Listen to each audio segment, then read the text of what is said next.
Good Erev Shabbat, Parshat Naso. In this week's Parsha, we're introduced to the Sota, a lady who's accused of cheating on her husband. And there's a whole detail of what we do to her. And immediately following that, the Torah introduces a Nazir, someone who decides to take on more than what the Torah demands. And he becomes more kadosh, more holy.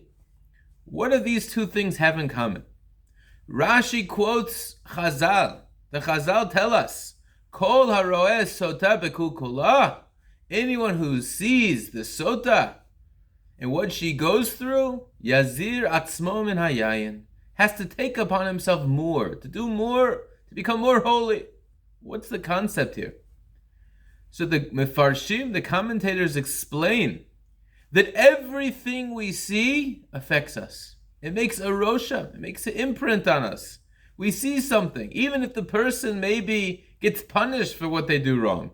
But the fact that they were able to do it made a breach in their connection to HaKadosh Baruch Hu, and that affects us. We start to say, maybe it's not so bad. When we see a lady who goes astray, makes a breach in her relationship, that affects us, that we start to feel maybe it's not so bad. Maybe our relationships are not so binding. The same thing could be true with anything we see. Someone do Aveirah. We see someone drive on Shabbat. That affects us. Now Shabbat becomes a little less in our eyes. We see someone eat non-kosher. That affects us. We see chas v'shalom bad things. That affects us. Everything affects our neshama. Therefore, when we see something bad, we have to take upon ourselves to be increased in Kedusha, to accept more, to become a Nazir.